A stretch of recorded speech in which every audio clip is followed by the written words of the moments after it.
All right, so we can start now. Welcome to the third session of Learn Flutter Together. So this session is being recorded, and after this, it will be uploaded to YouTube. So please leave your mic muted unless you have question or comment.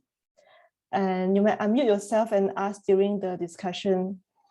So since I cannot start the poll, then let me see what I can do. Maybe I can still continue with the poll, just that I will not be able to share it. Let me know if you are seeing the new question. Yes, we can see that. Okay. Yeah, so the first question to test your knowledge about why are you here. Do you know which chapters we are discussing today? Looks like you got it correct. Congratulations. Then, yeah, we can move on to the next question. Is scaffold a widget?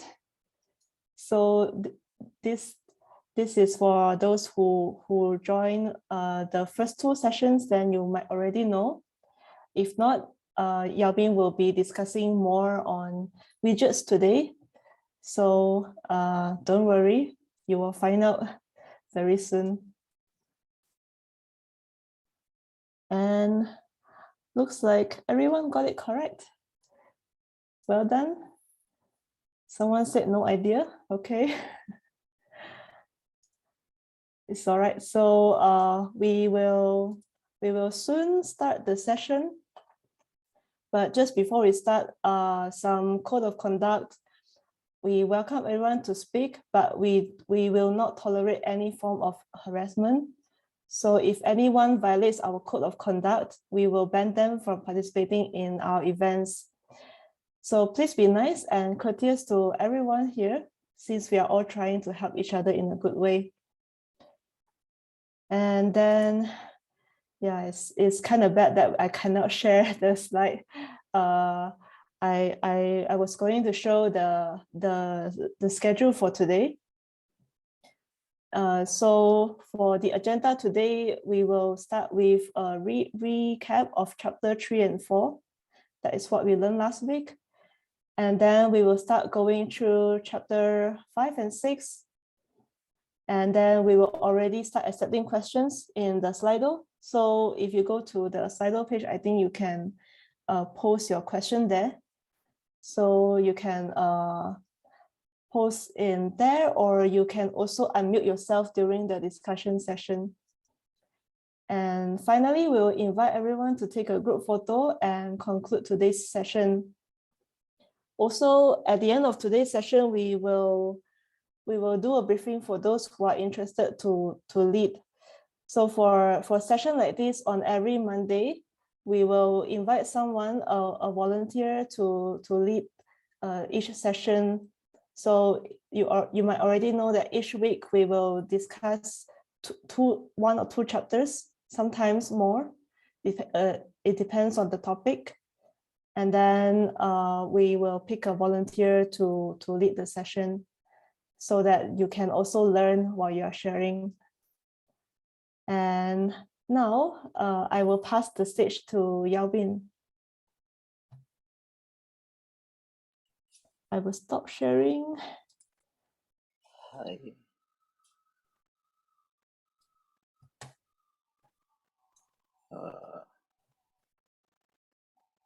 Am I sharing my screen? Yes, I can see the screen. All right. Cool. All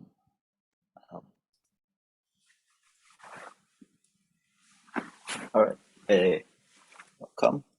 So we're going to start with a quick refresh on chapter 3 and 4. We learn about widgets. Widgets is the basic of a Flutter app. You use widgets to build everything that you see on the app itself. There are three types of widgets that we will mostly use. A structural widgets like a scaffold, or perhaps a theme widget that provides theme information to all the widgets down below. We also have widgets that display informations like the text and the image widgets. We also have widgets that do positionings of other widgets like a container or a stack where you can overlay widgets over on top of each other. We also have column, row, if you want to place your widgets in the row or in the column. Right. We also talk about a widget tree. We talk about the widget tree, I believe is on this chapter 4, I guess. We have three widget trees. We have three trees that the Flutter maintains. We have the widget tree, we have the element tree, and also the render object tree. What they do is on the widget trees, you have a blueprint to build the user interface that you want. And then the element tree will manage all the references of the widget tree and also render object tree. On the render object tree is how Flutter knows how to paint every pixels onto the screen, and also handles user interactions like hit testing and gestures. Say when you tap on the screen, the render object tree will listen to input and determine which widget should receive this tap. Right. We also seen two types of main widgets, the stateless widgets and the stateful widgets. This is the most basic widgets that you will be using to customize your UI. And lastly, we also learn about how to debug using the Flutter inspector. This is to help you to debug if any issues or any UI issues that you encounter during your development. Okay, so that's a very quick refresh of chapter 3 and 4. And today we're going to talk about scrollable widget on chapter 5. We are going to talk about ListView, Grid View, and then we're going to make a stop and talk about Feature Builder, where you can build your UI depending on a certain asynchronous task. We'll get into it later on. So what's a ListView? ListView is a very pretty common widget that you see in almost every app. Whenever your content overflow, bigger than the screen size of the user's devices, that's where you need a scrollable widget. ListView is here to help you to do that. We have a horizontal scrolling. ListView is like, if you are familiar with Instagram, you will see stories on top of the on the list post on the homepage, which you can scroll horizontally. Then we also have a vertical scrolling, just like Facebook, when you can just infinitely scroll. Then by nesting a list view horizontally and vertically, you can create a nested list view. And then we have also this grid view. Grid view is pretty similar to list view, except that your child doesn't take up the entire space of the cross-axis. Say, this is a vertical list view, this is a child, and this is the cross-axis, horizontal axis. And when you are using a list view, your child will always takes up the entire space. By using grid view, you can specify how much space you want the child to take up along the cross-axis. That's how you build a gallery of photos, Instagram's a profile page, for example. Right. So ListView, it supports both horizontal and vertical scrolling. We have come with 4 constructors, the default one. The default one is the most simplest one. Let's say you have a column or a row that no longer fits into the screen of the device. You can make it a scroll view by simply replacing the column or row with ListView. This is the simplest version of the constructor. Well, if your list view is very simple, like let's say you just have 10 items inside your list view, there's no problem. But let's say if you have about 1,000 or 1 million items in the list view, what this constructor does is it will build all these 1 million, 1,000 items together. So if you think about it, it's pretty pointless to build the last child that will never scroll into the screen using this default constructor. This is where the ListView builder constructor comes in. The ListView builder constructor, it takes a function, which we will see shortly.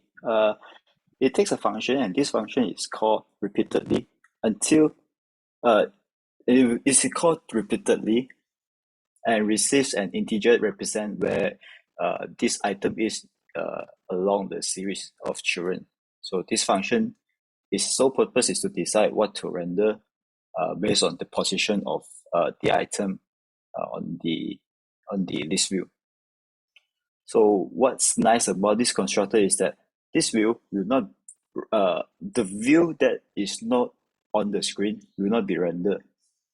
So you save CPU and memory resources.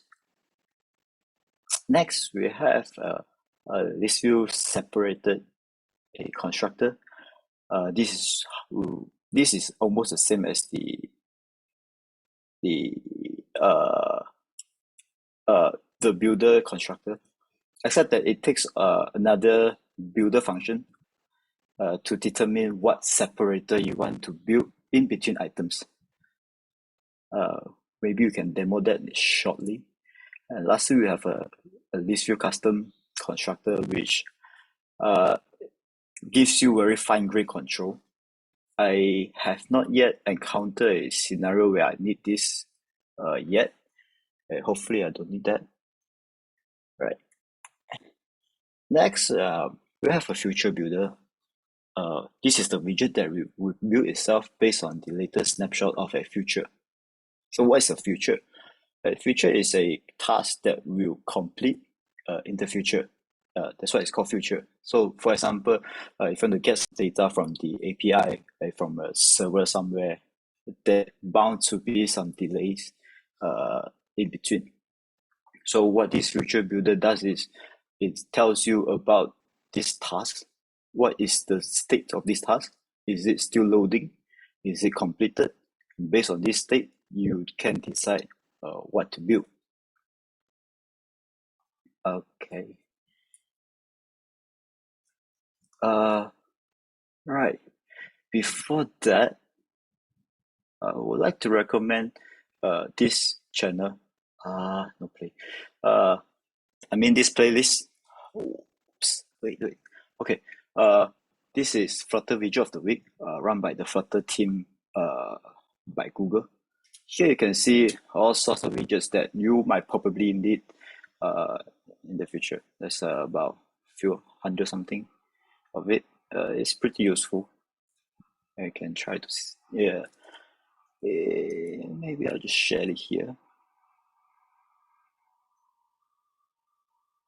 And all right. Okay. And please do let know if I go too fast. Can slow down, or if you have any questions, feel free to intercept me.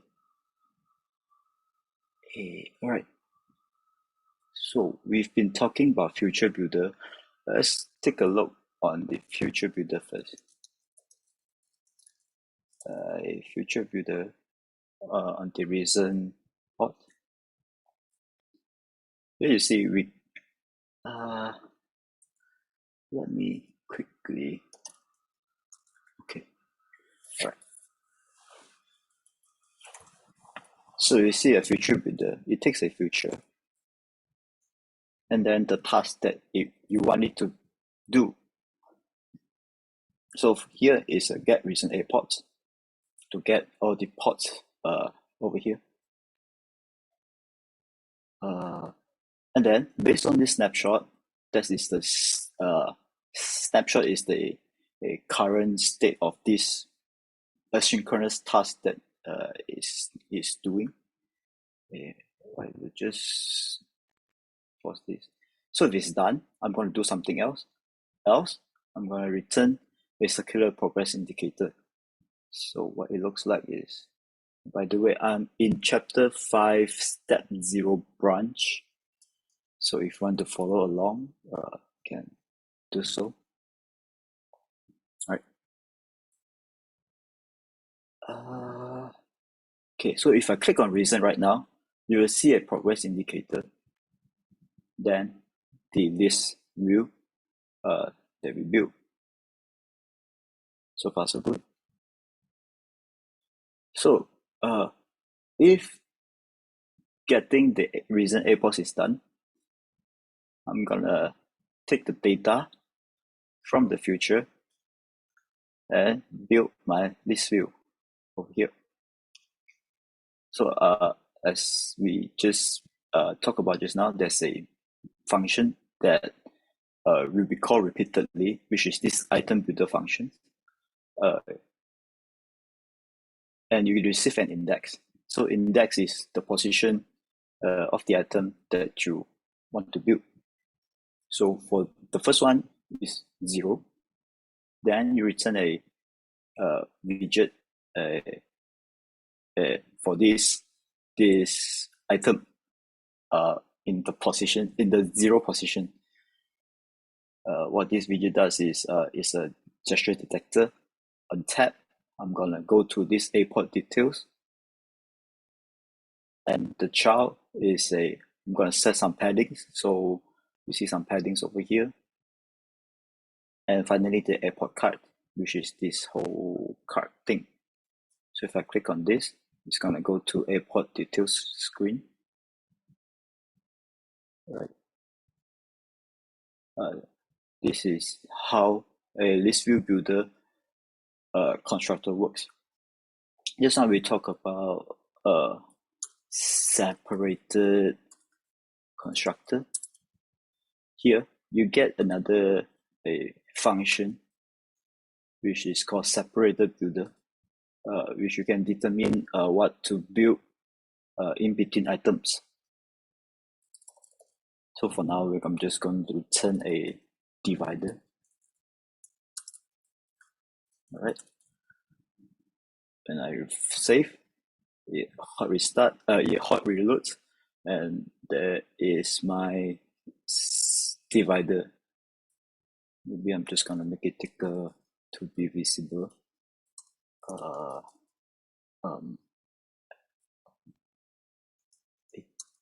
And right. So this is the divider. This is the separated constructor. Cool. Right. So next,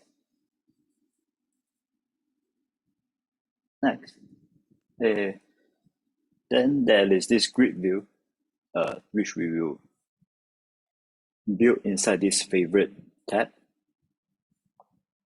So the grid view is the same. It takes a horizontal and vertical. It supports both vertical and horizontal scroll directions. How to determine which one is the main axis? The main axis is the direction of your scroll. So if you have a vertical scrolling grid view, your main axis is from top to bottom, and your cross axis is from left to right. And vice versa for horizontal scrolling, you just have to flip the main and cross axis. Yeah. This is the same analogy in column and row. In a column, your main axis is from the top to bottom, and on row, your main axis is from left to right. So in grid view, you will most commonly use a builder constructor and a count constructor. The builder constructor is the same as the ListView builder constructor, and the gridView.count constructor is the same as the ListView default constructor. It's a mouthful. All right. So in gridView, there's a few key parameters that you will always use. The scroll directions, the cross-axis spacing determines how much spacing do I need in between my items or along the cross-axis. Same goes to the main axis spacing. How many space do you want it to separate? Cross-axis count. How many items do you want along the cross-axis? If you set it to 3, you will see 3 columns. If you set it to 4, you will see 4 columns. And for nested list view, you probably need this string wrap and primary parameters. And on physics parameters, it controls how the scoring works. Most of the time, you just use the default one. Or if you want to disable scrolling, you will need to use a physics widget. Is it a widget? No, I think it's a physics object that is called never scrollable physics or something like that. All right, just gonna go to the code. Let's check out chapter 5, step 1, grid view. I'm gonna revert my changes, do a refresh. Here we go. Now we have favorites. This is the grid view. Favorites port page. Same again. We see a future builder, which take a service and get all your favorite A ports. Once it's done, you build a grid view builder. Don't really like how this looks. I usually just gonna add some commas so it looks a little bit nicer. Right. So let's take a look what's inside this A port. Get favorite A ports. We have get favorite A ports. So what it does here is actually this is called a synchronous function where it will always return the future. So again, future is a task that will be completed in the future. So to simulate an API request, we're just gonna wait for about a second. We're gonna wait it. After 1 second, we're gonna load our assets, decode all these favorite A ports from our fixed assets, and return all these favorite A ports. So when the code runs, and when it enters here, it actually is the Flutter actually enter a state, loading state.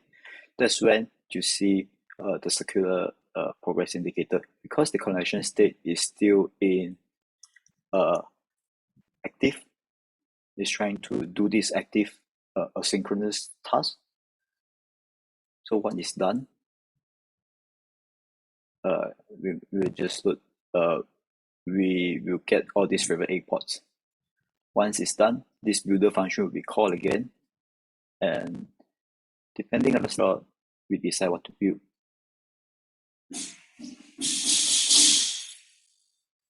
Oh. All right, so we have a builder constructor. We take a grid delegate. This grid delegate is to define your how to build this grid view. I'll come back to this shortly. It takes an item count. it takes an item builder which we've seen before, the similar pattern. What's this called again? Item builder, yeah. So in the fixed cross-access count,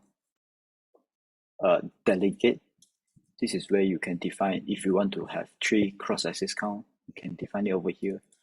If you want it to look like a list view, you just set it to 1.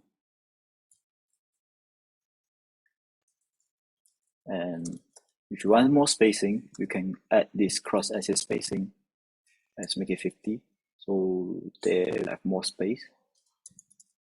Use admin access spacing. Cool. Let's just make this a little bit nicer to see. I'm going to increase more favorites so we can actually see a grid. Wait.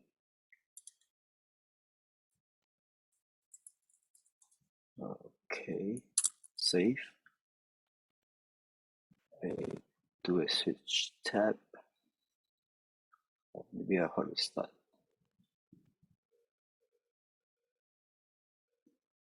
And yeah, so now this is a scrollable grid view. All right. And before that, do we have time? I think we have time. Yeah. So in the book, we have a challenge. Shall we do this challenge over here? What it wants is actually to print something when the user scrolls to the top, to the bottom, and print something when the user scrolls to the top. So we're gonna use the reason import page. I'm gonna debug console. Okay, all right. First thing, we shall convert this to a stateful widget so that we can have a scroll controller. Come on. All right, and I'm gonna pass this scroll controller into my list view. So with this, I can listen to my scroll controller in this state. Some reason my autocomplete is not working. All right. I'm going to take the scroll controller, I'm going to add a listener, and this is where I get all this information on list view. So what I can do is I'm going to print the position of my scroll controller to list view, and also not forget to dispose it when you are finished. Okay, so now when I scroll, wait a second, let me restart it, come to reason. Now when I scroll, you see it actually prints the position of the list view. All right, so the top is 0 and the bottom is fallout or something. So to print it, if my scroll controller offset is 0, I'm gonna print I am at the top. Else,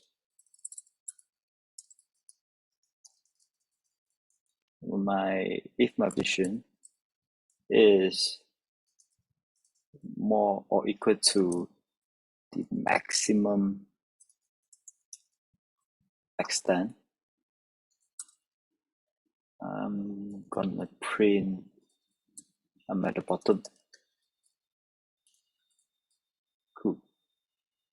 All right. So again, I'm just gonna do a restart to reason. Now, if I scroll back to the top, I'm at the top. Scroll to the bottom, I'm at the bottom. All right, cool. And let's do a very quick demo on how you can build a nested list view. I'm gonna use this.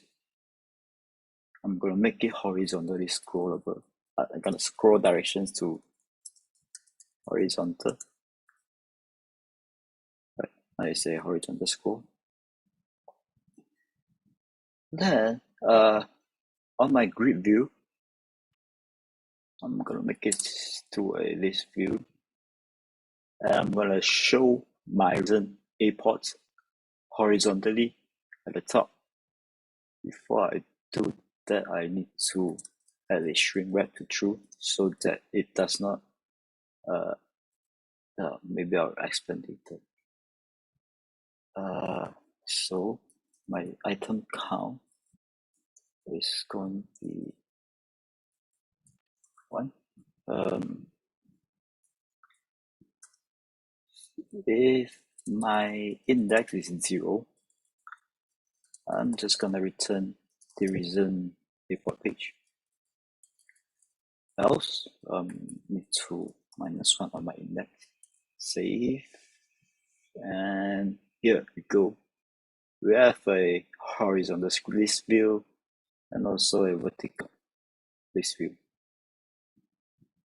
So what does that shrink wrap does is, if you do not add a shrink wrap, the list view, this one, will not know how many space it can take. So by setting shrink wrap, you will know that I should not expand all the way to infinity. Right. That concludes it. Right. So we also have other scrollable widgets like this custom scroll view. If you want to build something like if you are familiar with Touch and Go app, I believe when you on the main screen, if you scroll down the header strings, to do that, you can use custom scroll view. Or if you want to do a page view, page by page, you can do that. Or if you fancy something like this, you can look into staggered grid view, which is available in pub.dev as a separate package. All right. So what we've learned about list view and grid view. Both of them supports horizontal and vertical scrolling. Learn about feature builder. We've seen how to build a nested list view, and yeah, that's it for chapter 5. Gonna have answer some questions, and yeah.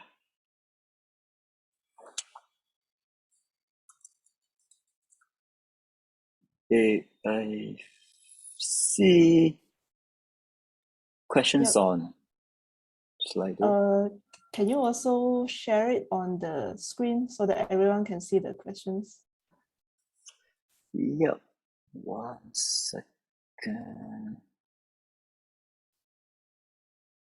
How do I?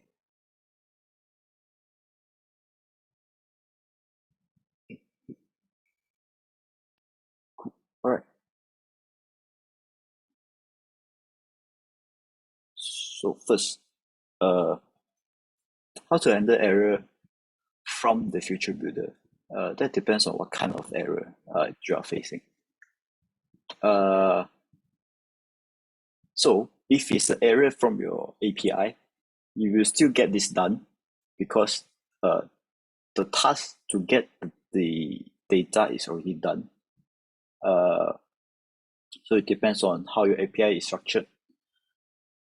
Otherwise, if it's a never error, you most likely will enter also done. I believe so. Yeah, because there's nothing else. And then what I usually do is I'm just gonna take my snapshot and look for this has data. If it has data, I know I can proceed. Else, I'm just gonna throw something. I'm just gonna return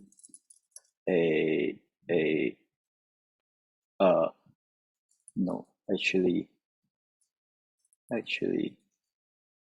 this thing should wrap inside here. Inside here, yeah. So I know that the task is done.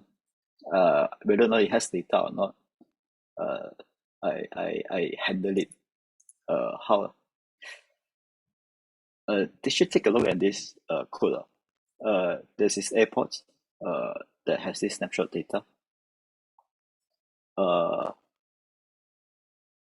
If it's not equals to what you want, then this is something wrong. See, yeah, you can also use snapshot.has data. Has error, yeah. Right. If we want to try, maybe I can quickly snapshot as error. I'm just gonna go back here and just throw error. Can I do that? I think so. If I go to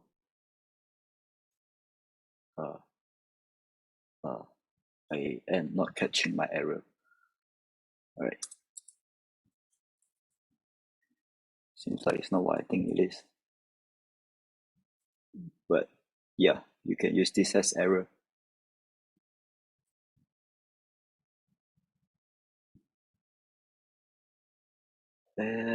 What's the difference between debug print and print? It's essentially the same thing. I believe if the app is in release mode, that means you have released it.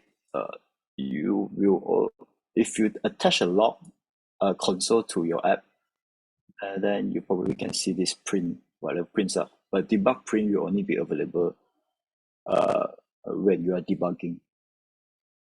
So we actually have these analysis options here, which do all this linting stuff. This is why you see it will warn you from overcalling prints and production code. So I just fall back to always using debug. What if replacing any state to the update widget? Interesting. Actually, I believe yes. We can try. We can try this. Yeah. But now, I believe every time the widget is updated, we probably need to remove our listener. So to do that, I will need to extract this method. Let's call it detect position or whatever. Yeah.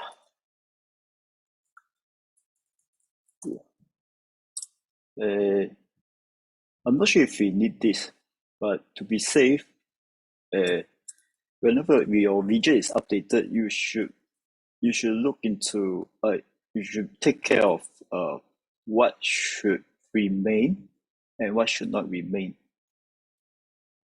if the widget is being is built newly. Yeah. But let's test this out. Hopefully it works. make this back to vertical and remove all this. Okay. Oh wait. Let me undo my mess.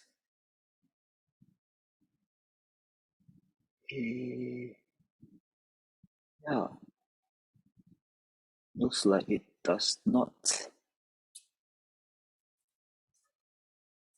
So I believe this update widget is only called when your property or the parameters that you changes, and it's not called on the first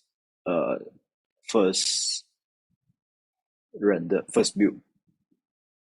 I believe it's come from React background. I think you used to have this update thing. Yeah. Right. So it does not work. Or probably it works, but I did not do it correctly. Okay.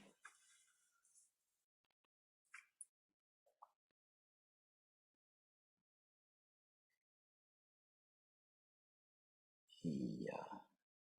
So before I proceed, I'm just Shean, I need to request access to that file. Okay. Sorry, give me a moment. No problem. Should be fine now. All right. Okay.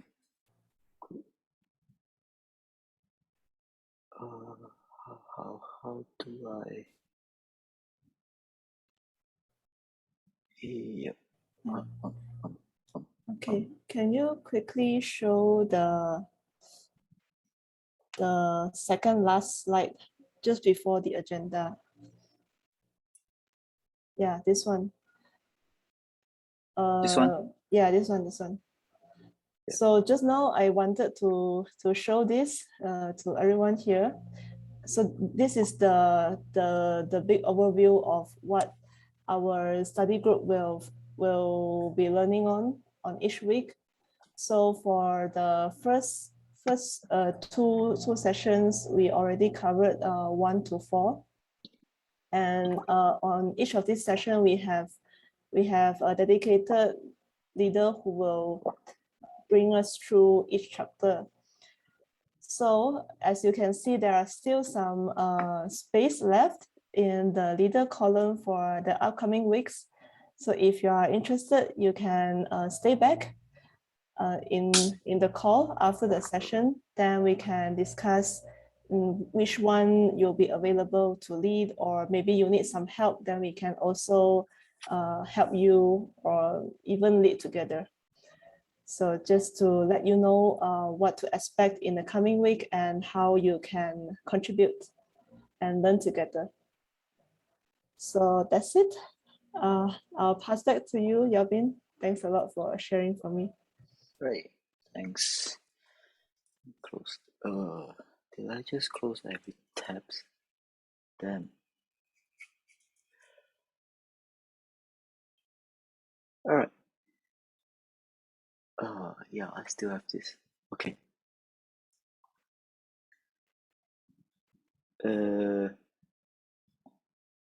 So, what's next is, let me quickly rearrange my stuff. Yeah, cool. Right, so any other questions actually? If no, I'm just gonna proceed to step 6, chapter 6, interactive widgets. We'll be talking about how to handle touches from the user. Then we'll be talking about provider. Then we'll see some ListView again, and etc. So,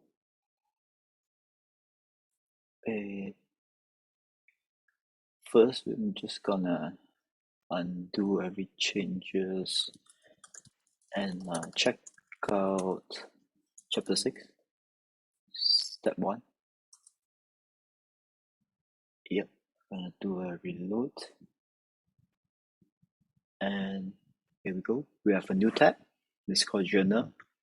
From here, we have a tab edit button, this one. And also browse A-port. When you click on browse A-port, it should lead to the reason tab.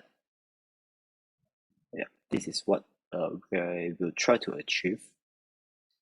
And we will also see a new input widgets, the text and the date picker in widgets, and also some gesture widgets that helps you to build your UI nicely.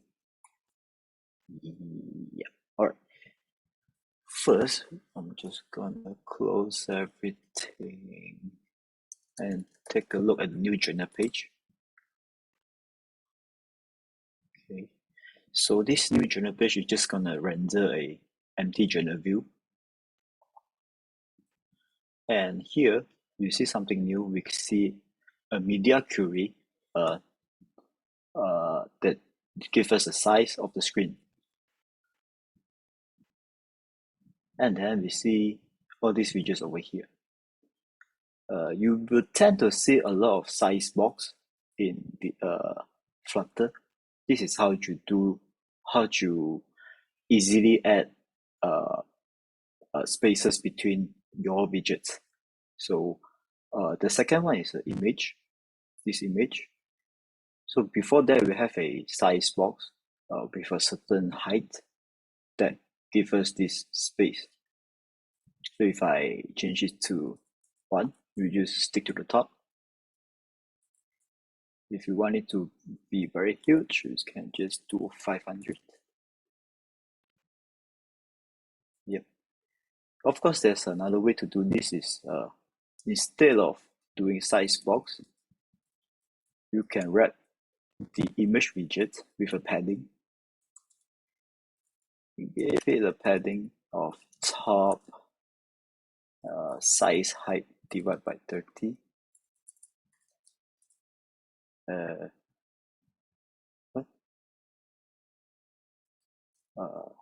Maybe I'm just going to do 300. Okay. So essentially, it is doing the same thing, except that your code might look a little bit more to the right side and make it harder to read. So this is one of the conventions that Flutter developers like to use. Use your size box. Remove this widget. Did I? Yeah, remove. All right. Okay. So now you see this size box actually depends on the size, the height of the screen, but by a certain percentage. So if I increase the size of this, you will see the spaces between the items actually increases. You see the size box of this image. It depends on the width. So at any odd time, regardless of what screen size, it will always be half of the screen. So if I enlarge this, it will enlarge, right? Yeah. So we have all these tags and the material button. So what we are interested in is to add this to handle a tap from the user when the user tap on this thing and redirect it to the reason tab. How to do that is actually pretty simple but tedious. First of all, you will need to pass in a function here to this widget, empty journal page.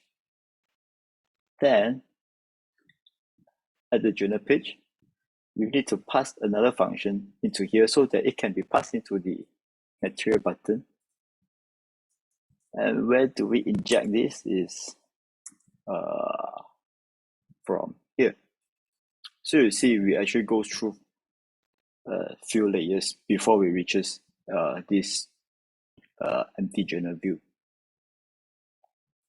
So to avoid that, we're going to use provider. So provider is probably one of the most popular state management in Flutter.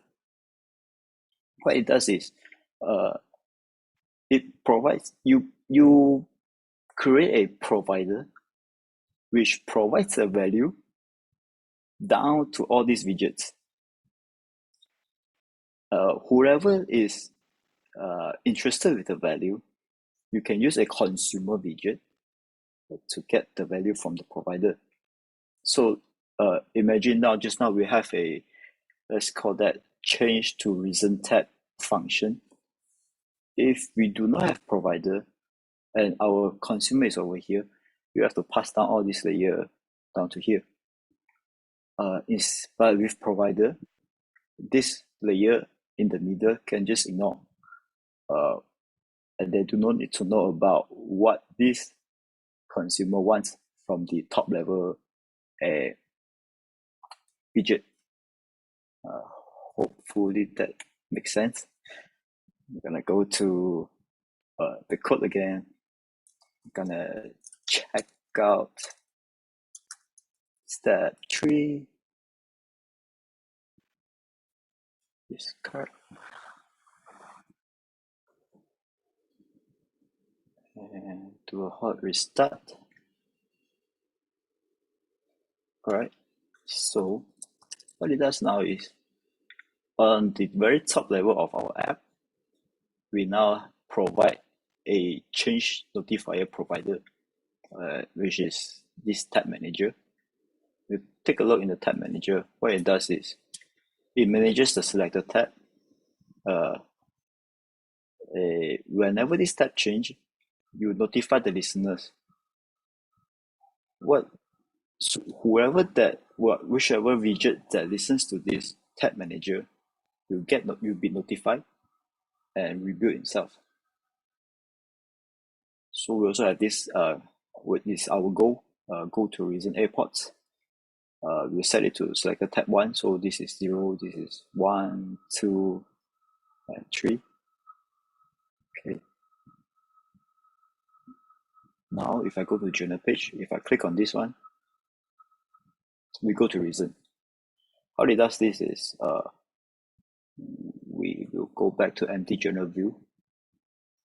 We know that in our very top level, there is a provider that manages the tab. So over here, we can have a consumer. Where is the consumer?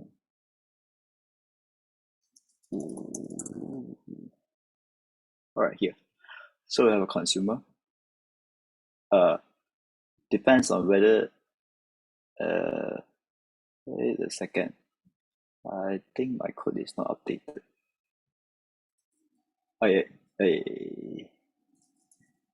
Oh no, actually, my bad. Okay, we come back to empty journal view. Now we have a material button. Now on press, what it does is it asks for the provider. It asks for a tab manager class, and then it just called go to reason airports, which is what we see just now.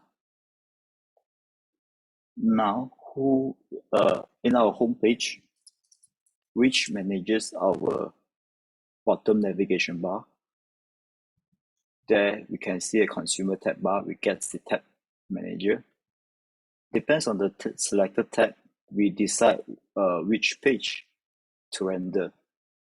So if it's a page 0, we're going to render this current airport page. And because just now we call go to reason airport, it's going to set selected tab to 1, and it's going to build this instead. So over here, you can see on tab, did I click on? We will go to tab of the index. If this is covered in earlier chapter, yeah. So this is how provider helps to reduce all these passing callbacks here and there. Yeah. All right.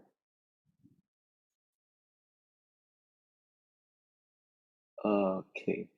We're going to move on to the next steps is chapter 6 final. Actually, before that, I believe the branches are mixed up. Yeah. Correct.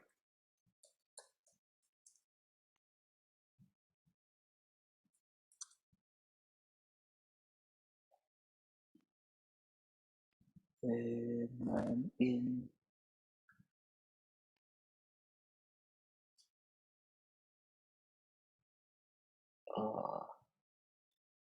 Start.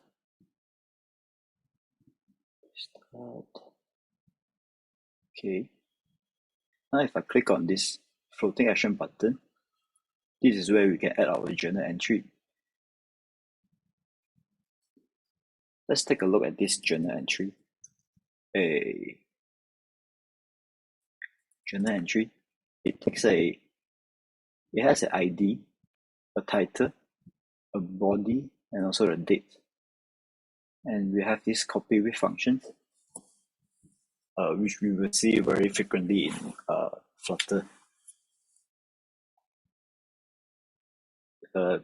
In short, if in Flutter we tend to prefer immutable classes. That means every time you create new classes, instead of you modifying these parameters, that's why it's all final. It's not modifiable.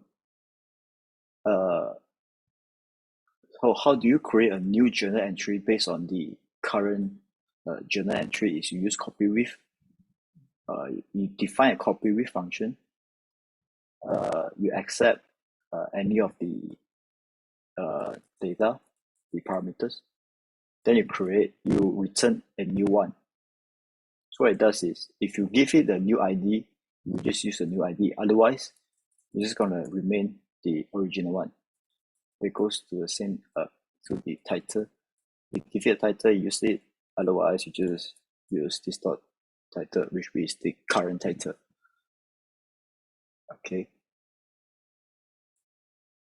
So now, back in our ListView,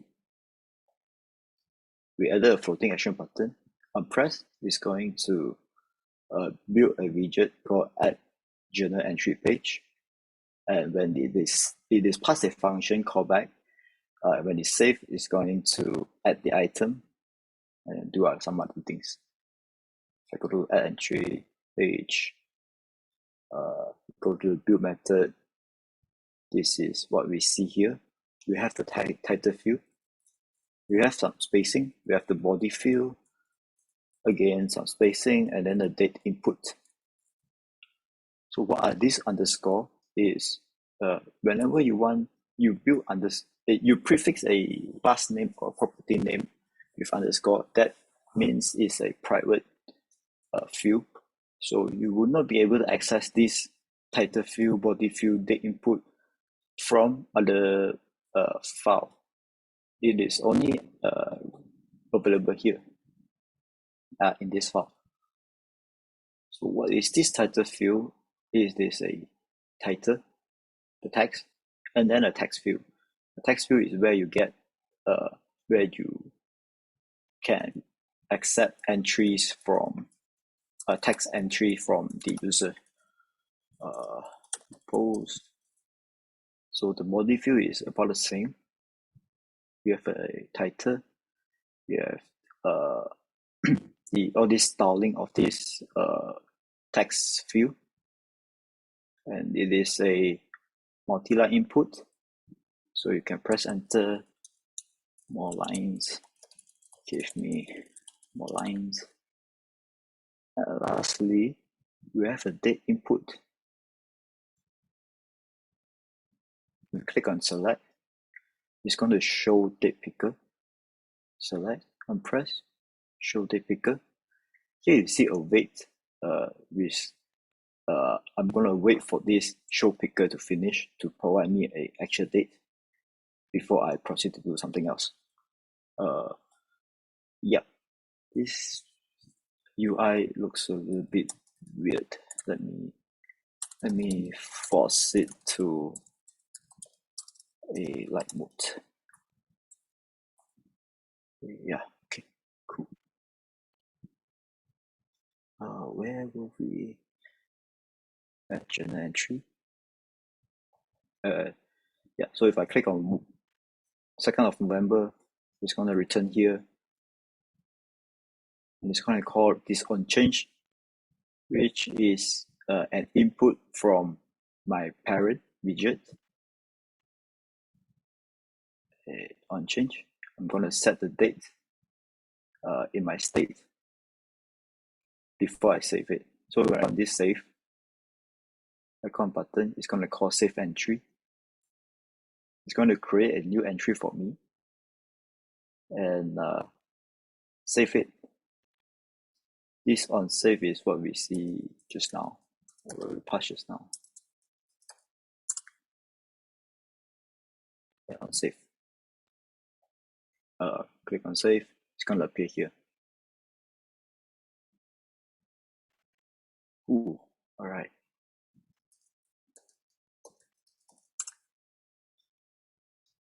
Right, this is a journalist view. Again, it takes a consumer, or I think I missed this. Go back to middle tab.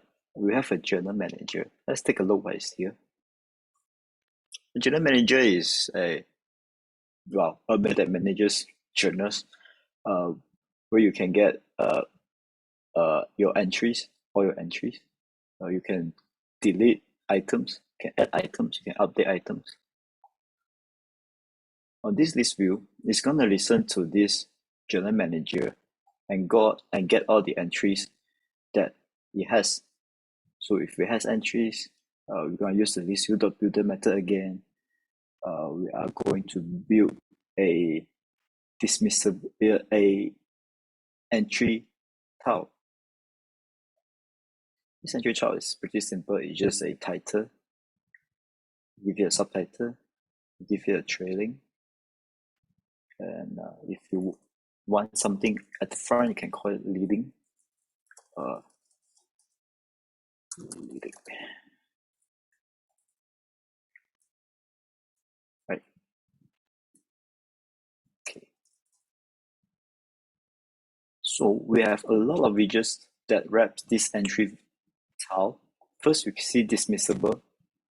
Dismissible is what supply you these functions that you can swipe to delete.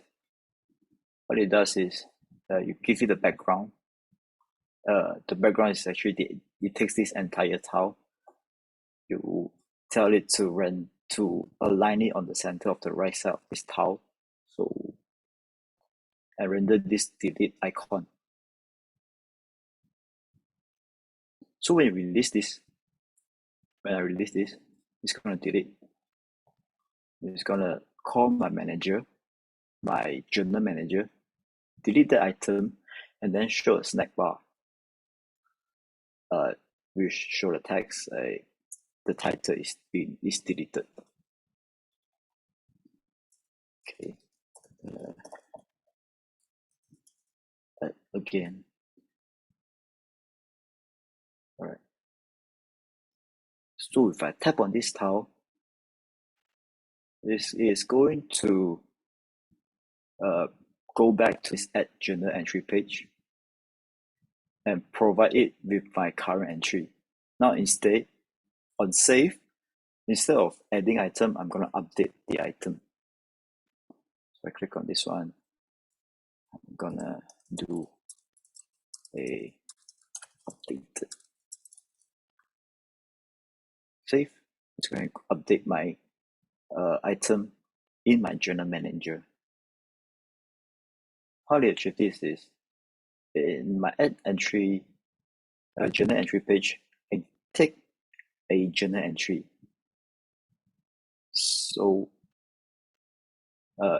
if there is an existing entry. I'm going to pre-populate all these title text, body text, and the current selected date. Otherwise, it's just going to leave it as empty. Yeah. When I click on Save Entry, it's just going to, if I already have an ID, I'm not going to change the ID. Instead, I'm going to use back the existing ID. If it's a new one, it's just going to call this. Yeah. Cool. So if I don't have a date, it's just going to use date.now. But if I just gonna create a one with somebody, if I do not add any dates, it's just gonna use today's date. So it's gonna be 1st of November. Oh, okay, all right. That is a lot. One last thing. You will see that in most apps, there's a ripple effect. You press and you hold, and you see this shadow thing. But here, it does not appear. Actually clicking on it, it does not appear. What we can do is to ListView, to introduce another widget instead of gesture detector, which detect gestures like on tap. There's another similar widget that is called InkRow. You can use this InkRow. It also accepts an on tap function. Now instead, when you hover it, it highlights it. When you tap and hold it, it does this ripple thing. Okay. All right. I think I skipped through a lot of provider-related stuff. I believe it will be covered back in state management chapters. Right. So we learned about providers. We learned about callbacks. We've seen how to create a new entry, a journal, how to read, how to update it, and how to delete it. CRUD. We've seen input widgets that takes a text controller and a date picker, and also InkRow and dismissible. And yeah, that's it from me. Thank you.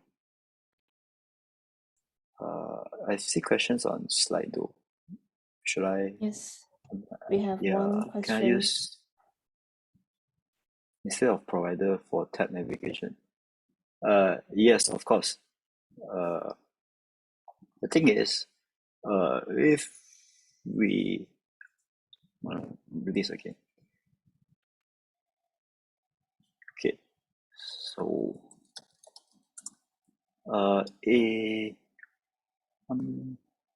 let me undo all my changes. All right.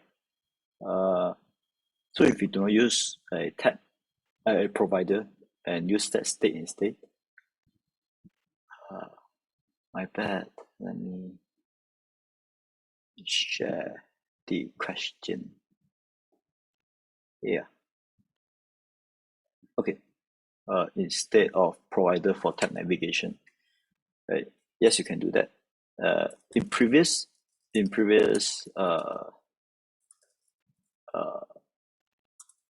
chapter, no, in previous branches, it actually uses that state. What we are trying to achieve is to avoid passing this on tab bottom left bar item all the way down to this journal empty journal view over here. If you want to do that, you have to rewire your pages, because in the current structure, this pages is a static list. It's not changeable, so you cannot pass in on tab bottom left bar item here. I think. Yeah.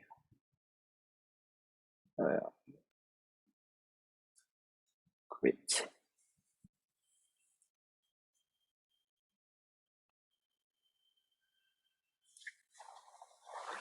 So If you have any questions, feel free to post it on the chat or on Slido. Yeah, or if you prefer to unmute yourself, you can also do that now.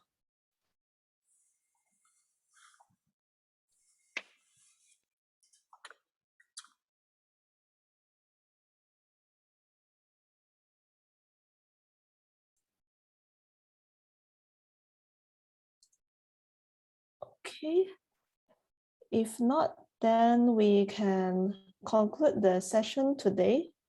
So thanks a lot to Yaobin for sharing on the chapter 5 and 6 with us. I think we have learned a lot today. And then next week, we will continue on to chapter 7 and 8 on navigation with Haomun. So maybe Yaobin, you can put up the slide again just now. Do you still have it open?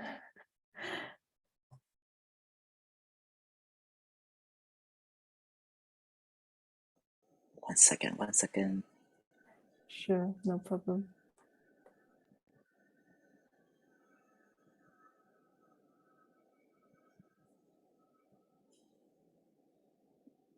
Okay.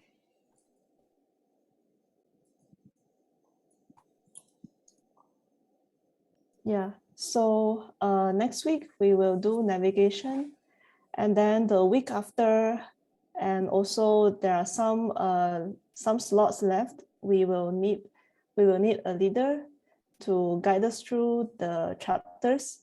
So if you are interested, just stay back in the call, and then we can discuss about it.